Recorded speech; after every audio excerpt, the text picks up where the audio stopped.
Welcome to my Bible Geography room. My name is Samantha Corcoran, and in today's video, I'll show you our classroom setup. Our classroom has four main areas: photos, a timeline, several maps, and a TV monitor. These are our pictures from Nazareth Village. Nazareth Village is a wonderful living history museum in Nazareth, Israel, and they recreate life in the first century. So they have a carpenter's shop, a weaver's shop, they have like a garden where they show you how to grind the herbs that they would use in cooking, and they were so gracious and allowed us to use some of their photos from their website to decorate our classroom.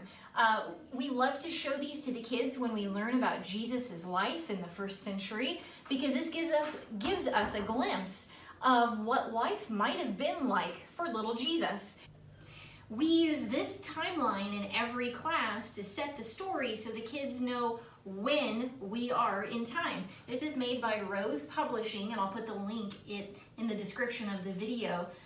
We love how it's laid out, and it's beautifully illustrated, and so it has all of the major Bible stories on here along with the dates. And so in 1st through 4th grade, we spend a lot of time learning what is AD and what is BC, and learning the sequence of events, so the chronology of events of the Bible stories. And so it's very helpful to the kids so they can see all of the Old Testament stories happen all the way up to here, and they are always amazed at how big the Old Testament is and how many stories it comprises.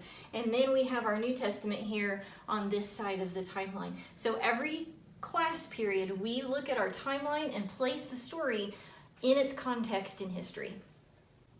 This is the crown jewel of our classroom. This is our National Geographic world map, and it's actually wallpaper. We use it every class period to start off class, and we have a special song that we sing called the Continent Song, which I'll link to in the details of the video.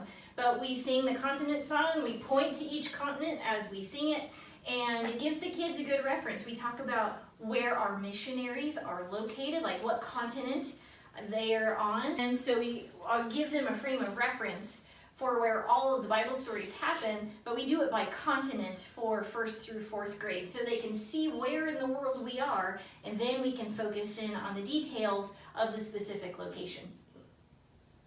These are some of our favorite wall maps to use when we teach the kids about where the Bible stories actually happened. And we have several craftsmen in our congregation, and one of them graciously made a custom frame for us that has a slit in the top for the opening, so we can actually exchange or change out our maps. So they're all very well illustrated and can show the different parts of the Bible story. So they're very helpful in our class. So we like to start with the big picture of the world and then focus in on an area when we talk about a specific Bible lesson.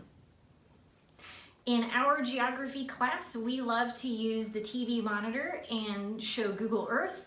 We show high quality photos and videos, and we use those to supplement the Bible lessons. And so I wanted to show you briefly how I use Google Earth in the class. I usually set it up ahead of time.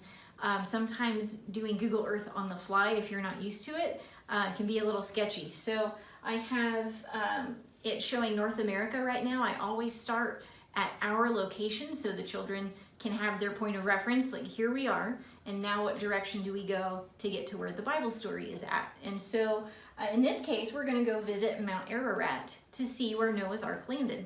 And so I already have Mount Ararat saved in my places in Google Earth.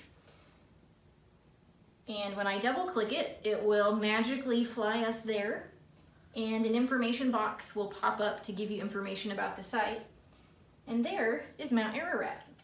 These are the tools that we use in this Bible geography classroom to teach children about the world of the Bible and their place in it.